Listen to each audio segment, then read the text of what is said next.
Most people are aware of the effects alcoholism has on the problem drinker. But did you know that a child with an alcoholic parent is twice as likely to become an alcoholic? Or that alcoholism is involved in 60% of child abuse cases? Children of alcoholic parents have a higher incidence of involvement in all kinds of family problems. And when they become adults, these children are more likely to fail in marriage, in employment, and in the ability to support themselves. There are an estimated 28 million children of alcoholic parents in the United States. Children who are suffering, children who need help. Your Nassau County Department of Drug and Alcohol Addiction offers concern, help, and treatment to the children of alcoholics and their families. If you or someone you love is a child of an alcoholic parent, help is available. Please call us at 516-542-3975. Tommy's first car puts him in the fast lane to a dead end. Watch Leadfoot, 5:30 p.m. Saturday on Channel 5.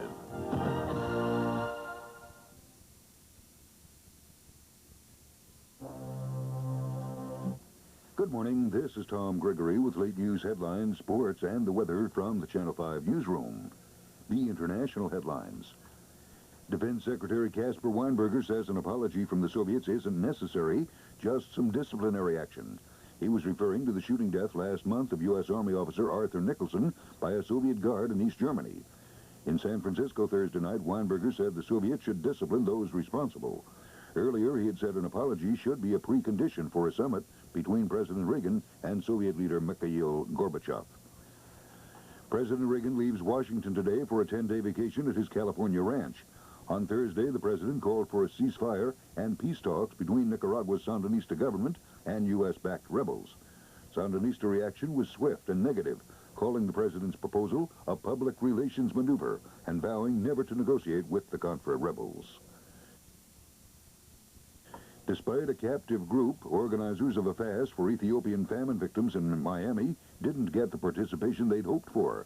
Still, about 700 inmates and trustees at Dade County Jail did go without food Thursday, and organizers estimate they raised about $1,300 for famine relief.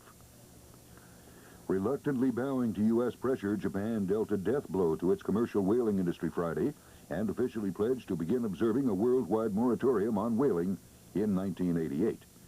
Foreign Minister Shintaro Abe told cabinet ministers during a meeting that he would send a letter to U.S. Commerce Secretary Malcolm Baldrige on Friday announcing the end of the 300-year-old industry. These stories of national interest. President Reagan and Senate Republican leaders have a selling job ahead of them. They'll try to get Congress to go along with a deficit-reducing budget plan worked out by top White House aides and senior GOP senators in nearly 2 weeks of private bargaining. The package would slash federal spending by $52 billion next year and nearly $300 billion over the next 3 years. It would do so by restricting Social Security increases, slowing the military buildup, and eliminating a host of domestic programs. Pollster Lou Harris says 9 out of 10 Americans view the deficit as a serious threat, and 65% are fed up with the federal income tax system. Harris told Congress Thursday people are willing to give up some personal tax breaks to correct both problems. A Harris survey of 1,200 adults conflicts with the conventional wisdom in Congress that voters won't be concerned about the deficit until it directly affects them. President Reagan is putting his money where his mouth is when it comes to the deficit. On Thursday, he presented Treasury Secretary James Baker with a $1 million check for money raised for his second inauguration. Inaugural officials had announced earlier that the leftover money would be applied to reducing the deficit. The chairman of the Senate Armed Services Committee says his panel's proposal to cut President Reagan's military spending increase plans in half is the best deal available. Arizona Republican Barry Goldwater is predicting a fierce fight on the Senate floor to slash military authorization even further than the cuts proposed by his committee. Said Goldwater, "We'll be lucky to hold what we have." General Electric has pleaded innocent in federal court to charges of overcharging the federal government for its work to refurbish Minuteman nuclear warheads. A grand jury in Philadelphia accused GE last month of participating in a scheme to defraud the government to the tune of $800,000.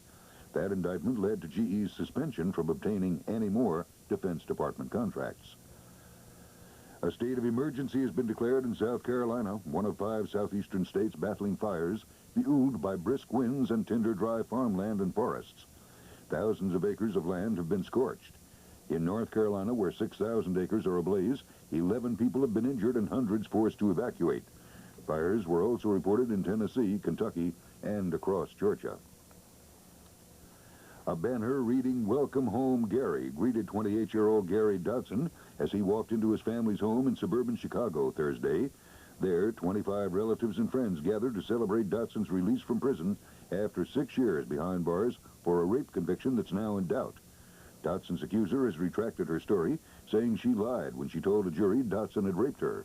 A hearing next week will determine whether his conviction will be overturned. At least 1,300 people in 4 Midwest states have been stricken by salmonella poisoning after drinking contaminated milk. The contaminated batch of low-fat milk was sold under the Blue Brook ban and has caused illness in Illinois, Iowa, Indiana, and Michigan. It's not known how the milk became contaminated. On the local scene, a violent basement explosion rocked Bellevue Hospital, instantly killing 2 maintenance men, but not otherwise disrupting health care services, according to officials. The 2 men, longtime employees of Bellevue in their 40s and 50s, were working in a basement plumbing supply room which contained an acetylene torch, according to John McLaughlin, president of the city's Health and Hospitals Corporation. Authorities declined to release the names of the victims pending notification of next of kin, and they said they were not immediately sure what sparked the blast.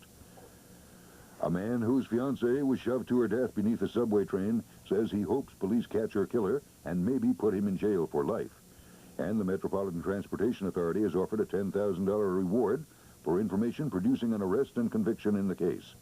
Eximmons Silvestri, 21, said Thursday he was angry but not vengeful toward the man who pushed his bride-to-be, Maria LaFortune, under an oncoming subway train Wednesday morning. A handful of witnesses and a transit authority police officer chased the man, but he escaped by dashing out of the Union Square subway station. In Hauppauge, a youth who drowned in a park pond after being chased by security guards died of drowning and was not beaten by security guards as his parents alleged. So said a medical examiner Thursday. Brian Zapata, 17, died late Friday after guards chased him and other youths from the bandshell at Heckscher Park because the park was closed. Zapata jumped into the pond to escape. Zapata drowned, and a large amount of alcohol in the boy's blood and exposure to cold were contributing factors in his death, according to Dr. Charles Hirsch, the Suffolk County medical examiner. In Thursday sports, our Islanders fell to the Flyers 3-0, while the Rangers just barely got by St. Louis 5-4. Elsewhere in the NHL, the Whalers blanked Washington 2-0, Montreal mauled Quebec 7-1, and the Bruins chalked up a 5-3 win over the Sabres. On the boards in the NBA, the Knicks bowed to Atlanta 100-79. The Bucks out-dribbled the Pistons 130-121. Denver dumped Phoenix 110-103. The Supersonics squeaked past the Jazz 119-118, and Houston by a bucket over Golden State 86-84. In the USFL, Orlando stopped Memphis 28-17. Now the weather. Current temperature reading at 51 degrees, humidity 75%, barometer at 29.82 inches, and it's falling. Variable cloudiness early this morning is the official word, a possible shower or two, low around 50. Later today, some early morning cloudiness, then partly sunny, breezy, and very warm, highs in the low to mid-70s. Friday night, scattered showers, perhaps a thunderstorm, the lows around 60. Saturday, leftover showers ending, partial clearing, with highs in the lower 70s. Sunday, hopefully a rain-free day, highs around 60. Repeating the current temperature reading 51 degrees. And there you have the late news headlines, sports, and weather from the Channel 5 newsroom. Good morning, Tom Gregory reporting. When the world should all be sleeping and the melody comes creeping, it's no cabaret at the Milkman's Matinee. Ah, my dear, the night is young and the music out of this world.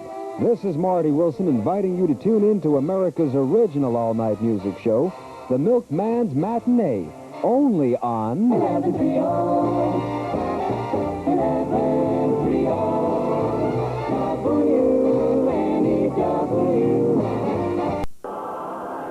Fred Astaire and Judy Garland in the holiday classic Easter Parade, 8 p.m. Saturday.